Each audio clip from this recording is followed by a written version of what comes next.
And good afternoon. Welcome to Good Guy Sports. I'm Jackson Gerke, alongside with our co-host Blake Gerke, and two weeks they usually come on. Probably won't come on this week, but great to have our Blake on and Mike Roby. We will get to our sports topics to our main topics in a second in the in what's been going on lately in the news for sports headlines. But I want to start off with this is our first show back, the first show of the year, and the first show back from our 2 week holiday break. I want to act, but before we dive into all of our sports topics, I want to start us off and ask both of you what you did on Christmas. And I got to ask, and I want to ask you what your favorite present was and what you did on Christmas Day. What you were doing, who you were with, and I know that Blake and I were just here in the house staying with the family, but I want to, but I want to ask you, Uncle Mike, what what did you, what did you and Aunt Lori do on Christmas Day with the family? What were y'all doing this year? This year with the family. Well, we had a feast Mm. over here. We had turkey breasts and a ham, and I think the big hit was our hash brown potato casserole. Plenty of cheese and sour cream. So that sounds really good. What could be wrong? And we just had good family time. The two grandsons were over, and they immediately went upstairs and turned the whole upstairs into a big Hot Wheels track. And that's sounds familiar, Jack. That's always fun for me. Yeah. So we had a good time, and I had two favorite presents. One is always the Good Guys Sports ornament. Of course, was good, and then the boys made me this snow globe that has Buzz Lightyear in it. Oh, and then they nice. I can read it, but wow. So that's always good. Got like 3 of them in there. Yeah, that's cool. Yeah. So yeah, Jackson's a big Buzz Lightyear guy, right? Yeah, oh yeah. Big fan ever since growing up when I was a kid. So yeah, great memories as one of the great icon Disney characters of all time. Yeah, well, back in 2002, I ran the marathon down in Disney World, and I had Buzz on the front of my shirt so people could yell out, "Go Buzz!" You didn't have the like the wings on your back, did you? Like the Buzz Lightyear? Did not have the wings on my back. That would have made you finish much faster if you had the suit on. Yeah. But yeah, I've been a big fan of Buzz Lightyear for a long time, and my other. Oh yeah, we know that character.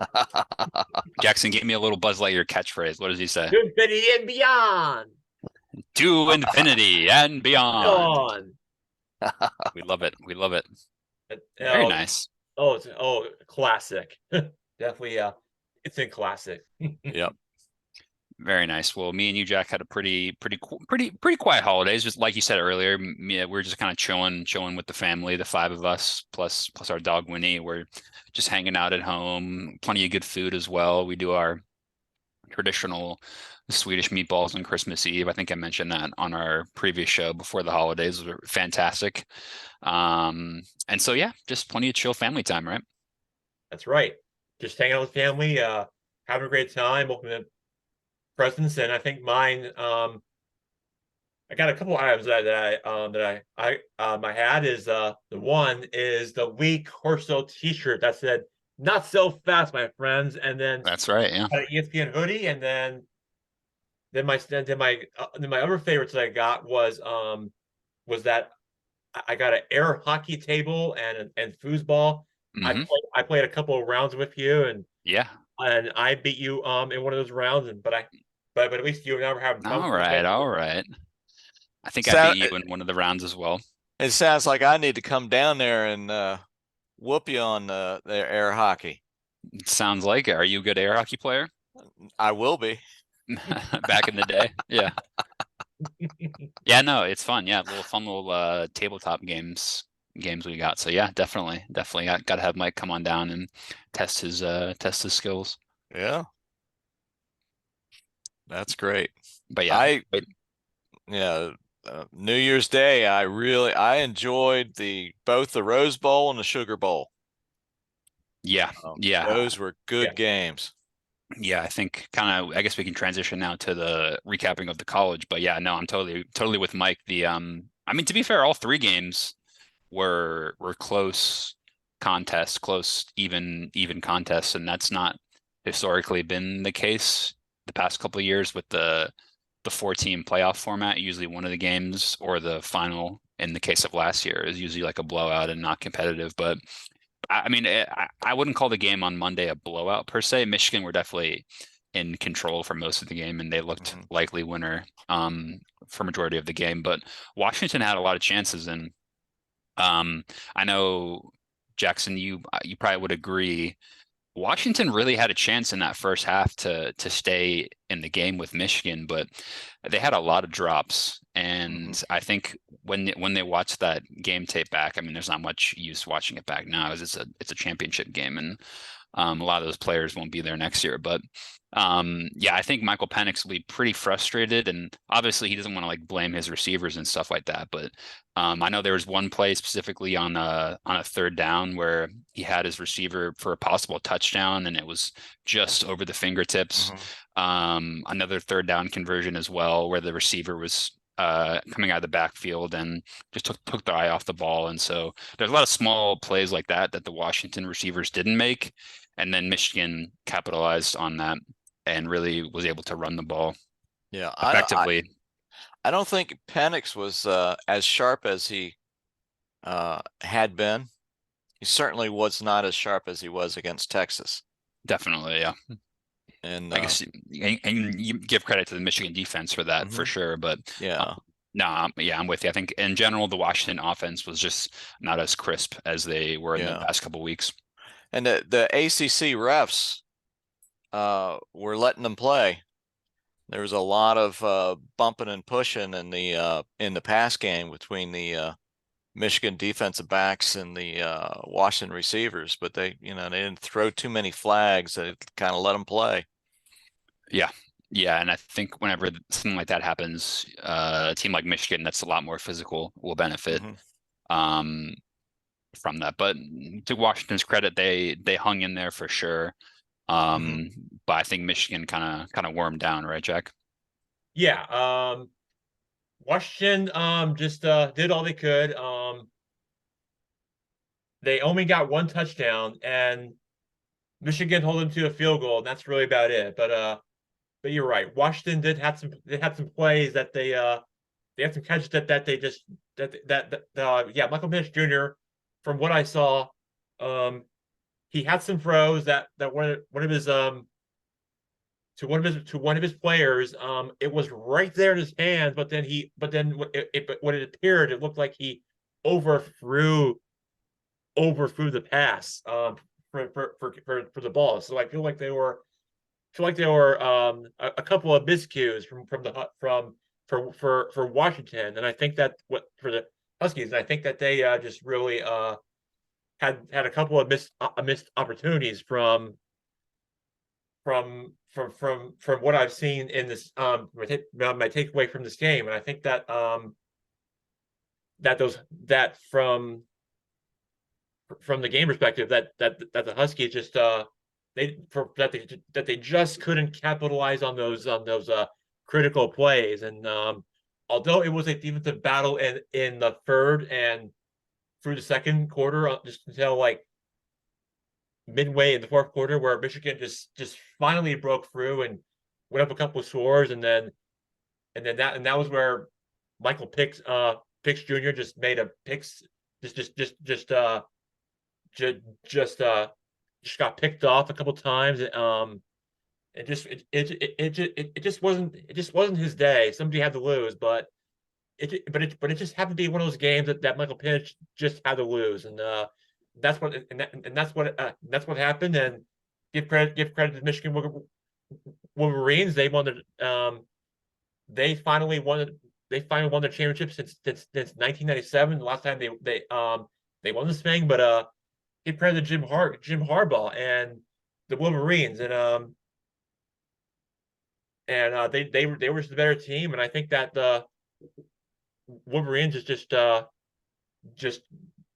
happen to be one of those teams that are on top of the college football mountain right now. Yeah, I I think. wouldn't have, go ahead. I wouldn't have thought that McCarthy would have been the better quarterback on the field, but he had a pretty good game for Michigan. Yeah, he played. I think he played a very clean game as well. That's kind of what he has to do, is not turn the ball over and kind of utilize a lot of the size that Michigan has on the offensive and defensive line. The running back as well, Blake Corum, had an excellent game. He was finding the holes that the Michigan offensive line were giving him, and he was able to really utilize a lot of the strengths that the Michigan offense was finding against that Husky defense. So he had a fantastic game as well. So credit to him. And yeah, I guess, credit to Coach Jim Harbaugh as well. The program's been going through a lot this year, obviously, with suspensions and etc. And they fought through it. It was a topsy-turvy year for the Wolverines, but in the end, they were the best team, and you can't really argue with that.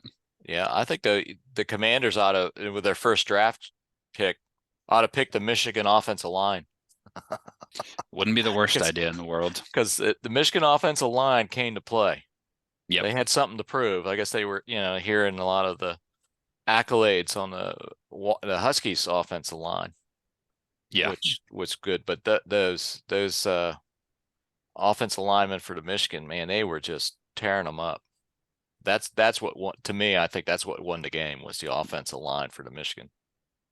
Blake, great to BL Weinberger, great to have you in. But before we jump into our conversation, I got to ask you, what did you guys do for Christmas? And number two, what was your favorite gift before we jump into our current you guys sports conversation?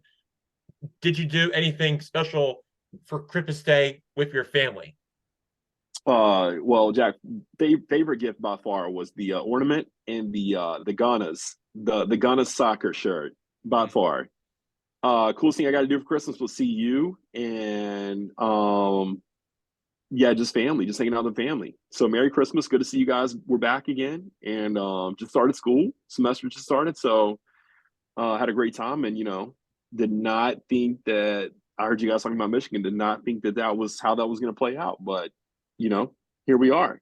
My question for you guys is, could Michigan, and I really mean this, Michigan and the Carolina Panthers play? I know we talk about this every year, and everybody says that the NFL team would absolutely kill the college team. But if Michigan and the Carolina Panthers played next week, what do you guys honestly think would happen? Give me some score predictions. I know what you're saying, and I know the Panthers were a historically bad NFL team, and Michigan was a great team, but I don't think this is like a particularly dominant college football team in the history compared to some of the recent Alabama and Georgia teams. Maybe you could convince me the Georgia teams from the last 2 years, or the Alabama teams from like when they had Tua maybe 3 or 4 years ago against a terrible NFL team and stuff like that. But honestly, I feel like the Panthers were as bad as they were just because of the management of the coaching, and the GM and the owner were just horrific. I don't feel like the players they have are terrible, to be honest. They're just kind of in the wrong situation. So I would still pick the Panthers, but I know what you're saying. Trust me, the Panthers were pretty terrible situations. So I know what you mean. Yeah, the worst team in the NFL, and they don't even get their own first round pick. It's a disaster, to be honest. I think it might be the worst, one of the worst trades in NFL history. Yeah, which is kind of crazy. It's really making me rethink the all the times that I thought teams were throwing games they could get the best pick. Because here the Panthers are, they have no reason to lose. You know, they have every reason to win because they don't get the pick, and they just couldn't. I mean, they truly were just that bad. So it's interesting. I don't know. It's interesting time in Charlotte. You guys see the Knights are up for sale. A little baseball action here. The Charlotte Knights are up for sale. No. Wow. What? Oh, interesting. Yeah, I have to keep an eye on that one. Yeah, the What- ballpark downtown is up for sale. The Knights and the ballpark and the team. And so I think it's, and you guys can correct me, I think it's Chicago. It's a Chicago White Sox feeder team, and it's possibly AAA. Is that right, guys? I wouldn't know. I have to but- confirm that. Yeah. I would think so. Yeah, it's and you know, and Yeah. we kind of, it's funny, we kind of talked about this, but I kept bringing up, and I've seen some comments on it that a lot of people in the, you know, comment sections, they are what they are. You know, we don't know anything, but a lot of people keep talking about a you know, MLB expansion teams. Stadiums are getting smaller. The stadium size is the more comfortable size is 30 to 50,000 now instead of these massive stadiums, and its capacity is 10,000 already. So I don't know. Mike, possible with that information? Are we changing our mind at all? No, I'd have to come down and see the stadium. I Yeah, love I guess I love it- minor league parks. Yeah, it looks like they're still like he's selling the ballpark as well, and we've been there and walked around, and it's a nice stadium. It's right in the middle of the city and stuff like that. So, yeah, I would imagine that would get a decent amount of interest. I doubt they would get a MLB team anytime soon, to be honest. Too close to the Braves. Yeah, it's just kind of one of those situations where the Braves just kind of have that like southeastern portion kind of locked down. Not to be like too arrogant about it, like calling like Braves country as like multiple states and stuff like that. But I just like from a historical perspective, it just seems like all of the, if there are a baseball fan in North Carolina, they're probably a Braves fan. It's not really even much of a baseball like state, to be honest. It's much more of a basketball state. As I'm sure That's you a know, good point. like, And you know what's really, you guys saying that, Blake, you guys saying that, it's got to be one of the most densely populated, you know, baseball teams with cities around it that are densely populated without having another baseball team. Like, if that makes sense, that, you know, of course, these places out west, there's not teams for states away, miles away, but they're not as populated. But, you know, you got a lot of big cities around there. What I'm trying to think in my head, would Florida be the next closest pro baseball team to the Braves? yeah, no, if you look Yeah. at it in a map in terms of like where like what states slash cities like get what like games on TV and stuff like that, like the Braves have like this huge portion of like Huge. Georgia, both the Carolinas, Alabama, Mississippi, Tennessee, you know. So they've got a huge portion. So I wouldn't expect an expansion in the Southeast anytime soon for MLB. I wouldn't expect expansion in general in MLB, to be honest. Right now, I think they're kind of happy with where they are. The only it would just be a relocation news recently with the A's Yeah. to Vegas. But yeah, apart from that, I wouldn't expect Well, expansion. they would have to expand and get 2 teams if they're Yeah, going to expand. maybe they could bring some like a Canadian team back and possibly something in I guess Buffalo.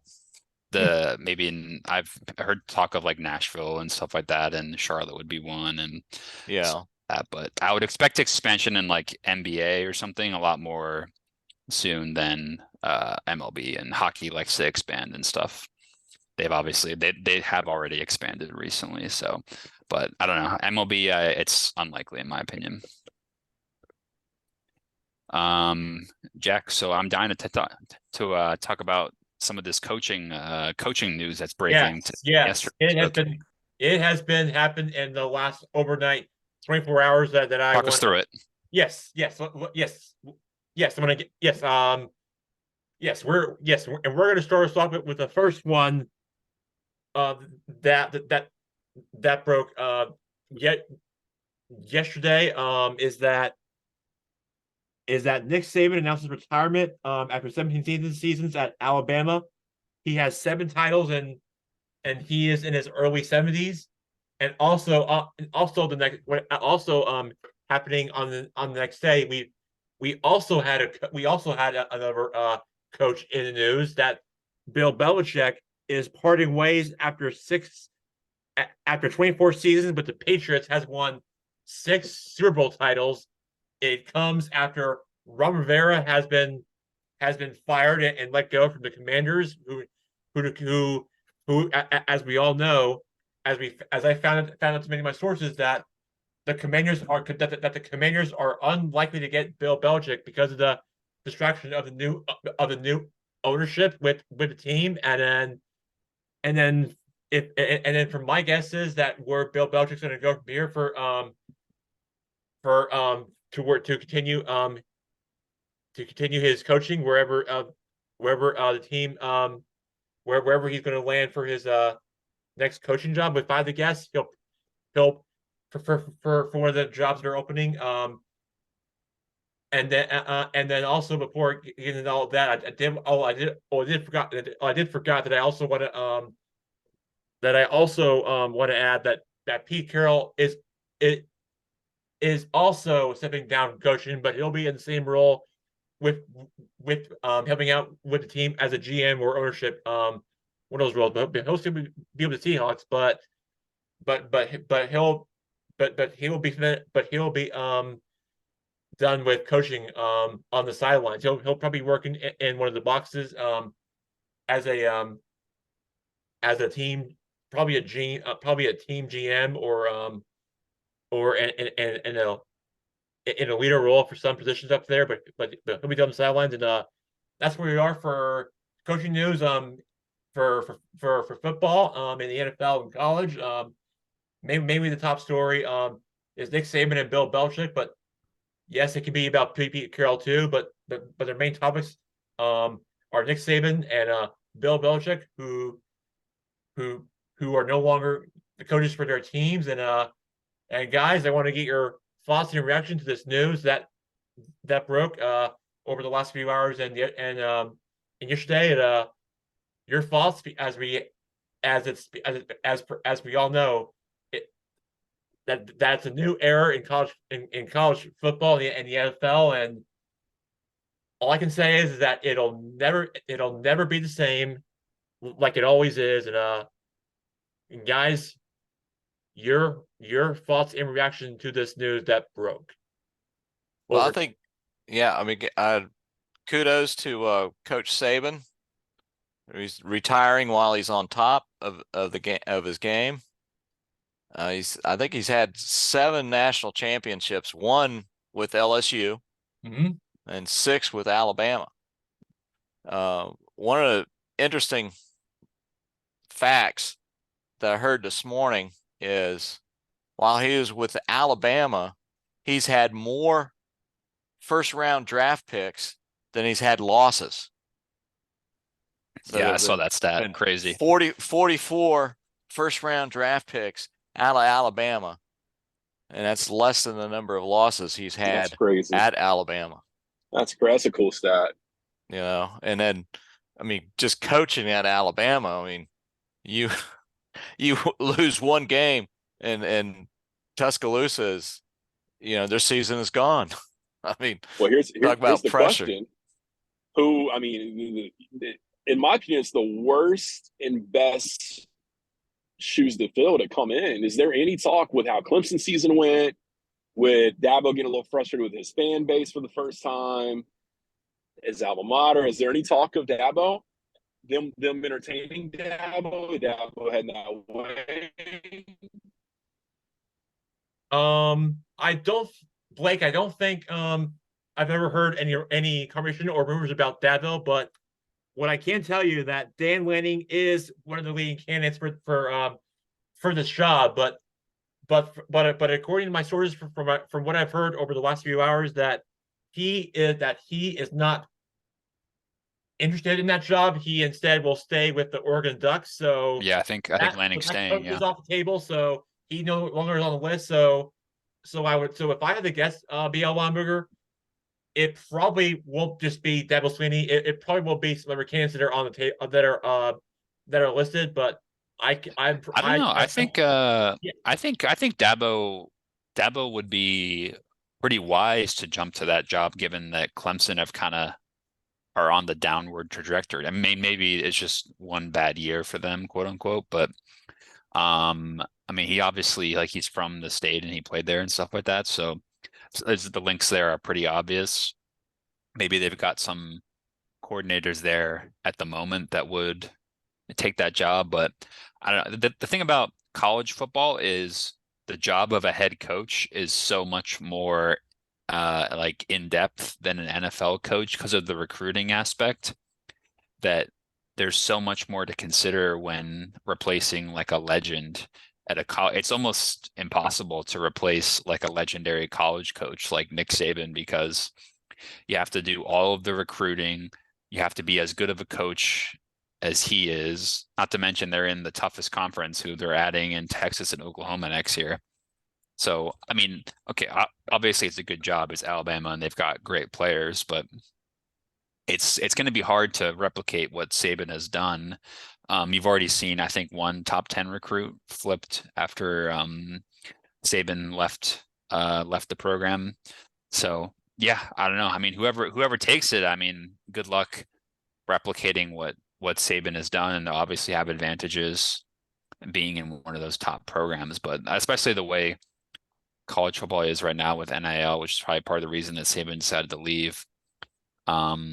It's a bit of a different ball game nowadays. So Dabo coming in there wouldn't shock me. Yeah, no, that's Blake, interesting. Sorry. Did you guys also say Bill Belichick? Did I hear you guys say Bill Belichick would be an interesting interview as well? Yeah, for the Alabama job. I think it was more likely Saban and Belichick start their own like podcast or TV show than them switching jobs, but that'd be pretty funny. And Belichick's going to come down to Charlotte. Oh, I hope so. Can y'all say no to him? I really want him in Carolina. No, Belichick is gonna buy the Charlotte Knights, actually. Yeah. Oh, because he's allowed to wear a sweatshirt. Listen, guys, we're in a bad. Tepper is just, the Panthers are just, there's nothing that's good coming out of Carolina. He is one of probably the most hated person in Charlotte right now, and he's trying to get the city to pony up $1 billion for a retrofit, or he's going to leave, and people are begging him to leave. So it's just not a good time to be. We'll pack your bags right now. Yeah. Yeah, I'd give it a 0.00% chance that Belichick decides to take the Panthers job. Unfortunately, I think you're going to have to try to be a bit clever with that hiring and get an up and coming guy. Yeah. Now, Blake, when you were talking about about Saban, and the first thought came to my mind was the transfer portal. I mean, that's something that coaches back in the day never had to contend with, and now every coach has to contend with a transfer portal. And you've already said that one of their top players is already transferred out. I just wonder how many other players from Alabama are going to go into the transfer portal, because you now have a big unknown with that football program. You think Deion Sanders is licking his lips right now, looking at the Alabama players in the transfer portal? Yeah, I saw his son already sent out like a tweet saying like Alabama players like come to Colorado kind of thing. No way. That's probably a bit tongue in cheek, but no, I mean, wow. I mean, you can argue. I definitely see the arguments for it on both sides, with like the being able to like change schools so easily, where it kind of like levels out the playing field, because like previously, like the top teams would have all this talent, and like if you were a backup, like you were just a backup, or you could leave and you had to like wait a year and stuff like that. So it definitely evens out the field a bit more. So it's actually, in a weird way, it's kind of more an obvious way. Like schools like Alabama and Georgia or Texas or whatever are like pretty disadvantaged nowadays.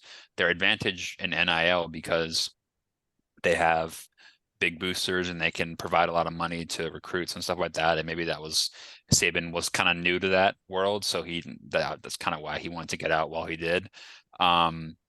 but with with the transfer portal and like people being able to leave if they're not getting playing time and stuff like that. Previously, all these schools, like, they had all this talent pooled up, and like the second string had all these players that theoretically they could be starting on a different team in the same conference or in a different conference and stuff like that, but they had to wait longer. So, and particularly now that the college football is expanding to 12 teams, I think we're going to see a group of like a dozen schools or 10 schools kind of consolidate all that talent. And in the Power Five, well, not Power like three now it is, I guess we're going to kind of really see all that talent swell up in those big conferences. And if you're not starting, then just move to the big school in the Big Ten or the SEC and, you know, get yourself in the spotlight. So yeah, part of the reason why Saban wants to leave is it's a different, and I mean, you know, credit where, you know, you got to understand he's an older man, 72, I think, right? So the way Blake, that, are you telling me he doesn't like players saying, if you don't play me, I'm going to transfer? You saying that's not the kind of language he likes to hear? I think for the past couple of years, he has reluctantly accepted that's what's going on in college football. But I think he kind of saw, once all the NIL stuff and the transfer portal stuff started happening, I think he kind of saw the writing on the walls where he's saying college football is not really what I knew it to be when I first entered the game. And, you know, credit to him for being able to adapt the past couple of years and keep Alabama as competitive as they were. But and that's, I think he said as much in his interview today that he did with ESPN, where he's saying that like the grind of coaching and some of the changes to college football has kind of had contributed to his decision to retire. And so that one's definitely, it's surprising in that like college coaches stay a long time, but he's been there for a long time, and he's no spring chicken and stuff like that. So yeah, no, I mean, and you know, we gotta obviously it was a incredible run that he had at Alabama, and we'll see if they're able to keep that sort of domination intact given the current state of college football. But let like me I ask said, you one more question about this topic before we leave it. Do you guys think, and I don't even know if this is even feasible with the current contract, is there any chance that Alabama, I think this would be the craziest marriage ever made in college football. It could either be the best thing or the worst thing that could ever happen. Is there any chance that Alabama has reached out to Deion Sanders to break the contract and give him an interview to come to Alabama? I think it's still a bit early for Sanders, but he's certainly the kind of coach that you want nowadays with NIL and like transfer portal and stuff like that, that you want somebody that can connect to the college players of today and kind of recruit the kind of players that social media stars and stuff like that know him. So doesn't seem like a perfect fit at Alabama, to be honest, but I can definitely see him taking over a big program in the SEC or ACC, like a Florida or Florida State or something like that. Maybe not. Maybe give him another year and see how he does at Colorado this year. But I expect to see him at a big school in the South fairly soon, though. Yes. That'd be wild. Yeah. No. Well, I'm sure Deion will be heard from the next this next college football season. That's for sure. Now on the Belichick front, Jackson. Yes. So I watched this press conference earlier this afternoon, and Yeah. my biggest takeaway is that how he got emotional and with the owner of Kraft, and how they had a great 24 years together with this relationship, now about to be coming to an end with them, as we call it, an era with them. They have been together for 3 decades, and so now the big question is for this team is that they didn't answer any questions regarding their next head coach, and the team going forward. If I had to guess, they'll probably for the Patriots, for my guess, they'll probably go with player that was a former player that's on the team for their next head coach who for this team just to keep just to try to get this team in its standards. So I think the Patriots for Bill Belichick would never be the same without him. As a coach in the NFL, he previously coached with the Browns and was with the Giants and among 10 years teams before that. But anywhere in the New England region that they've always followed for his team. But with Bill Belichick as a team, he will always be a Patriot and he will always be able to love New England fan. And the fans always loved him of the support. And of course, I have some great memories with him with Tom Brady. Won 6 Super Bowl championships, and along with their greatest quarterback of all time, Tom Brady. And let me tell you, without him, in the Patriots organization, it's never going to be the same. I I I can tell you that right now. That they're not going to be that the Patriots and the Gillette Stadium and the football stadiums up there up in Foxborough, they're not going to be the same without him. And I wish him all the best wherever he might be coaching next. But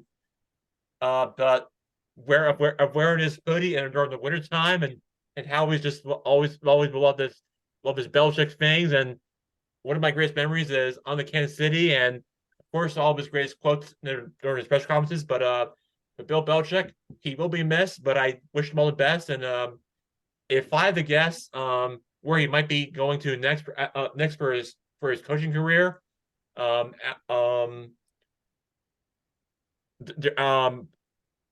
leaving New England, that my prediction would probably be the Atlanta Falcons. I know that might sound weird, but that's where I think my sister's sources are telling me if that's the case. But there are Really?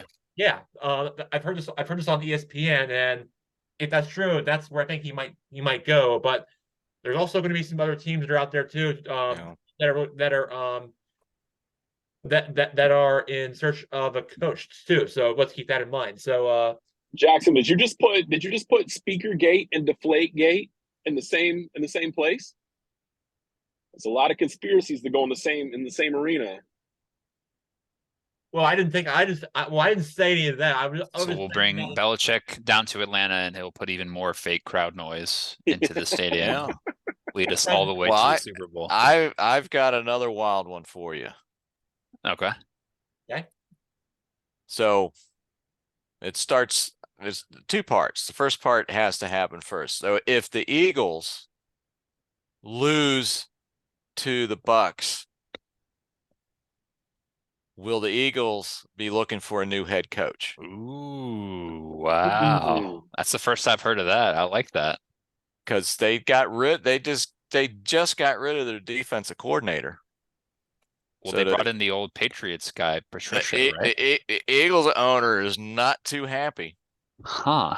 And the Eagles have just, it's fallen flat in the last. They've lost 5 of the last 6 games. So if the Eagles lose to the Bucks, which they might, and they might be looking for a new head coach, Philly might be a good landing place for Belichick. That's very interesting. I never thought of that, but I was going to suggest that Belichick would, because he's so close to the all-time NFL winning record, he would go to the franchise that he thinks has the most opportunity to win as soon as possible. Mm-hmm. The Eagles would certainly fall into that category, wouldn't they, if they were looking to bring in a new head coach? Yeah, that's interesting. They certainly got a good quarterback. They've certainly got a team built for postseason success. For whatever reason, they've been struggling the past couple of weeks. I think the LA Chargers have to be thrown in there as well, given their current quarterback is one of the best young quarterbacks in the league, Justin Herbert. And the coach they've had the past couple of years has made a couple of head scratching decisions that have cost them wins, and they probably should. They should be much better than what they are. So you certainly got to throw them in there. Don't forget about this too, Belichick. He doesn't only want to be a coach. It's going to have to be a fit where the owner allows him to have a lot of say in the draft picks and the kind of the general manager role as well. So that's going to have to be a good fit. But you're right, Blake. I mean, with his success and all that, and Mike makes a great point. I mean, you know, the team that is already locked and loaded with talent, that he's not going to want to go and rebuild at his age a team. So great. I don't know what kind of draft picks they have coming up, but if they have great draft picks coming up, he's going to want to have control over that too. So yeah, it could be a really good fit. Yeah, so you can probably rule out the likes of like Tennessee, Carolina, Atlanta. Atlanta has talent, but you wouldn't say they're ready to win right away.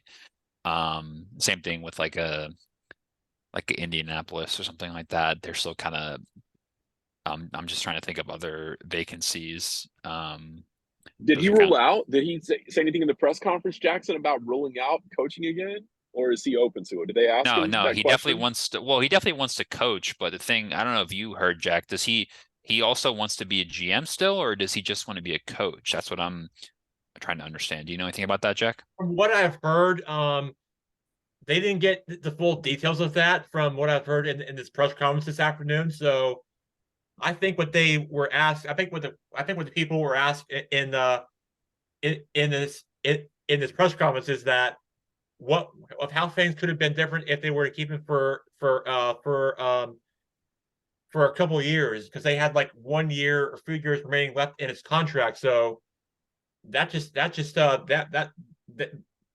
those were some tough questions to be asked, and I think that the Patriots just didn't really get any full details of it, but they did all they could. They just couldn't. It wasn't meant to be from what for what Robert Kraft and Bill Belichick just given what they've had to said for the fans. But they did all they could, but I just don't think it was really enough for him to bring him back from one of my sources just from one of my from one of my sources just said. But yeah, Bill Belichick just wanted him back, but they just I just think it was the right decision for him to move on and just be just play with just to be and play with a different team. Yeah, I certainly understand why he's being linked with the Atlanta Falcons job, because they've got a lot of talent on that roster and they've certainly underachieved under former coach Arthur Smith. But I just don't think he would go to, unless they know they have some sort of guarantee about getting in a new quarterback. I just don't know that he would go to a situation where they're very unsure about the quarterback situation, because we saw how poorly the quarterback situation was handled in New England for the past couple of years. Why the reason that he's leaving is because they're terrible this year, because Mac Jones started out okay and just kind of never really was able to catch fire and, you know, throw in like a Bailey Zappi. He had Cam Newton for a year on a flyer that never really worked out. So I would expect him to go to somewhere that has a quarterback that he can trust, or at least he thinks he can trust walking into the door, which is why I would throw the Chargers as possible front runner.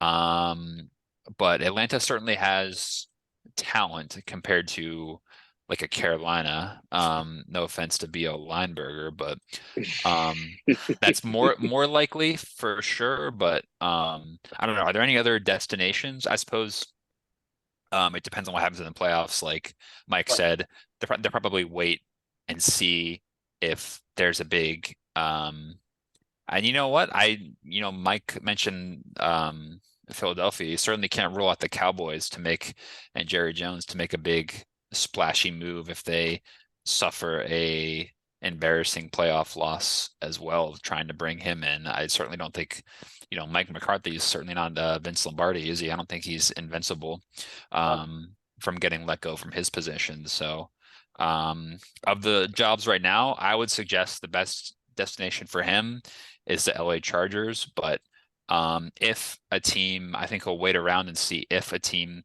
currently in the playoffs wants to make a move, because I think things are getting a bit stale. Maybe you could throw in possibly a Buffalo Buffalo Bills in there as well if they feel like current Sean McDermott is getting things are getting a bit stale under him as well. Maybe you could throw him in there. Yeah, I don't know. I think he's got a lot of. I don't think he has to be particularly desperate to jump into something. Obviously, he's probably one of the greatest coaches of all time, if not the greatest coach of all time. So he's definitely not going to walk into a situation that he thinks needs a lot of work. But he's going to jump into a situation that has a good foundation, particularly at quarterback, that he can build upon.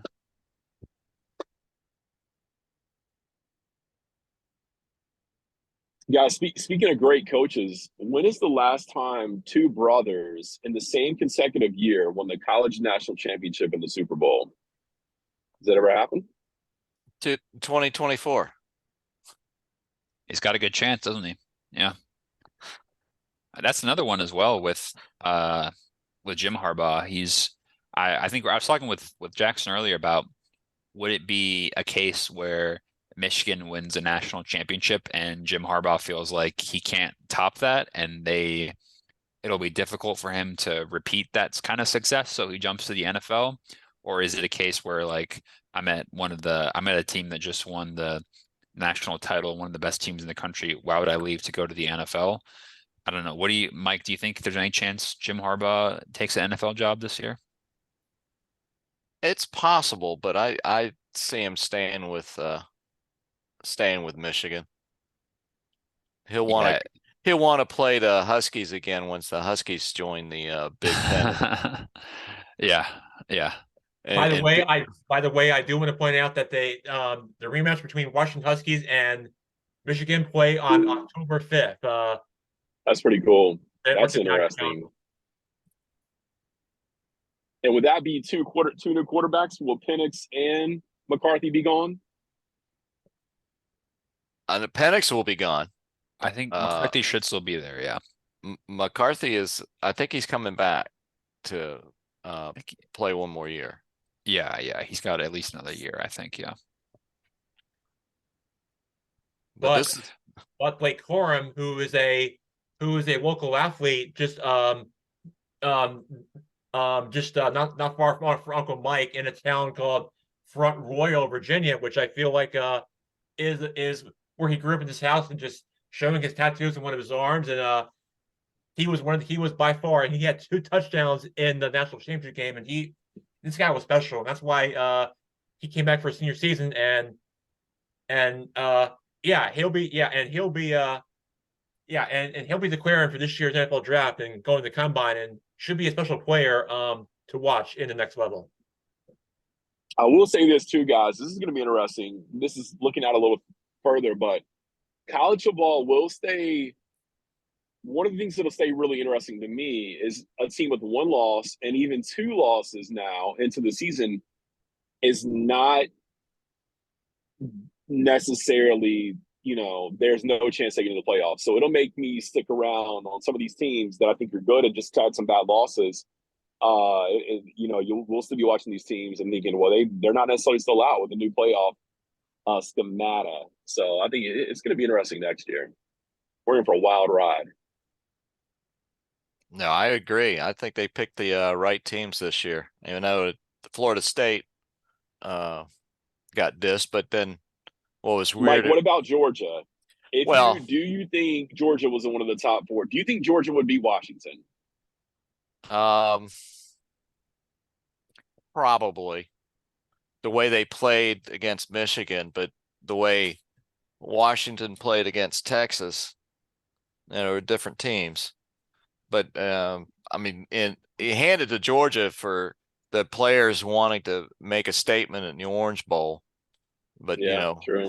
Poor Florida State. 22 of their players decided, I'm not going to play. So it was a totally different Seminole team fielded in the Orange Bowl than what played during the regular season.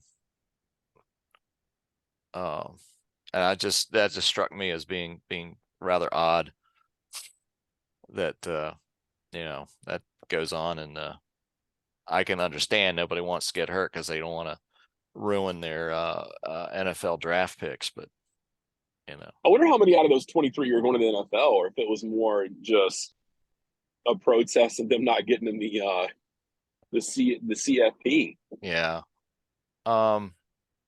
That's that's a good point. I was probably it could be split half. I know a lot of them were some of the seniors who aren't going to be playing anymore in college. So, but We have we got a preseason poll yet for the rankings college football. I'd be shocked if, to be honest, I'd be shocked if Georgia. I wouldn't be shocked if Georgia was preseason ranked number 2. I'm guessing they're going to have to give Michigan with McCarthy coming back number 1 for sure. But I wouldn't be surprised if Georgia wasn't 2. Yeah, I'm going to go out on a limb and say it's probably Michigan, Georgia, Ohio State, and Alabama in some sort of order. That's that's the core 4 these days. But now I think it'll be interesting to see with the new system next year, the 12-team system. It kind of, I don't know, to me, it kind of seems like, and I made this point a couple of times in the show, it seems like they don't really have a perfect system for college football, and there's always going to be somebody that feels a bit left out. At least with the 12-team system, you can't really argue about like somebody not making the playoffs, because like 12 teams is kind of a lot of teams. So I can't really like a 13th team that gets left out. Maybe we'll have an argument and stuff like that. But I think it'll be interesting if they have like a big upset, given the fact that there's so many teams making it, and like a team that's like a 10 or 11 that beats a higher seed, and then they end up getting like destroyed in the next round, like I don't know exactly how it'll work for like the bowl matchups and stuff like that, but I could definitely see there being a case like there was last year with the Georgia TCU like blowout, where there's some sort of team that's like sneaks into the playoffs as like a 10 or 11 seed and then ends up making it to the championship game and getting blown out, and everyone says like, oh, why'd they even make the playoffs? Like, this team is not that good. So yeah, I'd be curious to see if people kind of go the other way and think like there's too many teams making the playoffs that aren't even that good. So Blake, we'll see. you're spot on. I think they would have had to put Liberty in it this year, and you saw what happened with that. They I would think have, they would have had no choice but had to put Liberty in, and then they would have played Michigan. I mean, come on. Yeah. Do we have a recipe for how it's what every Division I conference champion? Do we have the recipe for who gets these 12 spots yet? That's what I don't know. I'll have to ask. I don't know if Jackson, if you know exactly how like they decide the 12 teams, because like the Pac-12 is basically dead. And so like I'm assuming the winner of the SEC will obviously get in, or the Big Ten will obviously get in. I guess the ACC as well. But like I think it's just gonna kind of be like straight up rankings how it is right now with the committee, right? 1 through 12. Yeah. And so I think and then obviously you'd have to throw in like a Liberty or something like that that's like a non-conference thing and stuff like that. And I guess you could say like they're going to be more motivated versus like playing in the Fiesta Bowl or something to like really give it their all, because it actually means something if they win, kind of thing. So I suppose that's the argument for having a lot of teams in, is like you're not going to get like people leaving or dropping out of these games, because it actually everyone has a chance to play for a national championship. So versus like playing in the Tostitos Bowl, or like the Papa John's Bowl, or the Pop-Tart Bowl. Yeah, I was about to say that was a good one, huh? or the Cheez-It Bowl. The Cheez-Its. Yeah, Cheez-It name your corporate sponsor there. So yeah. Well, I'll be with 12 teams, the Commanders got a shot. I think the Commanders might sneak in as like a 10 or 11 seed. Yeah, I think you guys might have a chance to sneak in there. Oh gosh. Well, if the only thing I can say about that is that for you locals up there, you can only hope that history doesn't repeat itself from giving up a quarterback to a example would be from a quarterback to a defensive end I'm sure we all know this. I'm sure we all remember this, in the name of Chase Young, where the fans weren't happy and they were just booing at him, and that's just life up there in life up there for the Washington for the Commanders and for the and for and for the NFL up in DC. But Well, we're gonna there's do. a lot of quarterbacks up in the draft this year, and we ought to be able to pick a good one.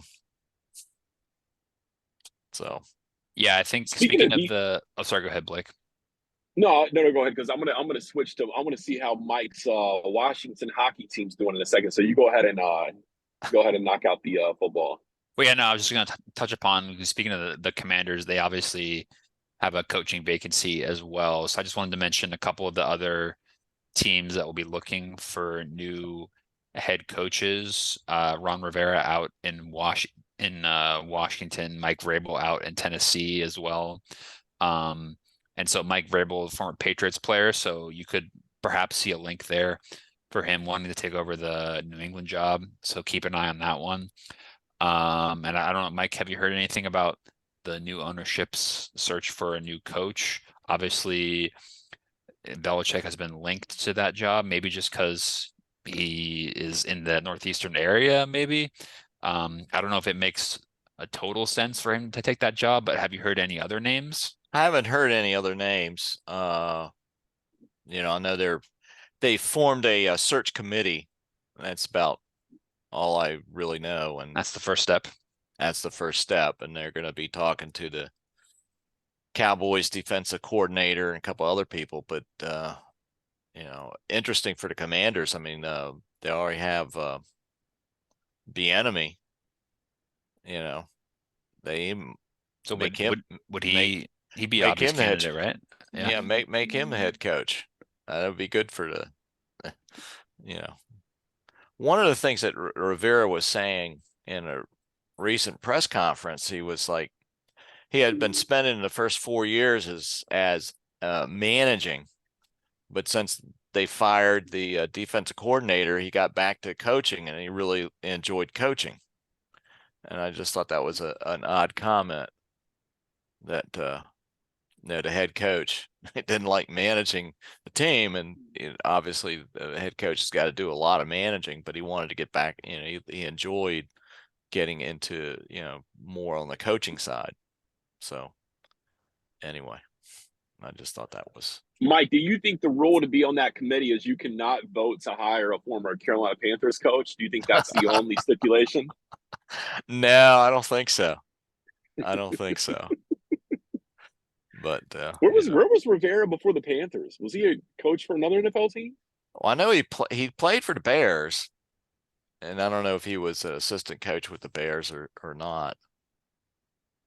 God, was he the Bears head? He wasn't the Bears head coach, was he? No. Okay. But I know he was with the Bears. Yeah, I think he played. He played with the Bears in their Super Bowl winning team. Yeah. He was like a defensive back, kind of. Yeah, and then he was a D coordinator and stuff like that. But yeah. I think his time as an NFL head coach is probably over, unfortunately, for him.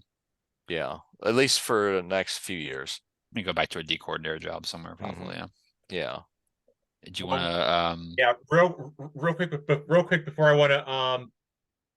We only got about a few minutes left of time, but I do want to point out that I also want to mention that I was watching Ron Rivera, the press conference of the firing of Ron Rivera with one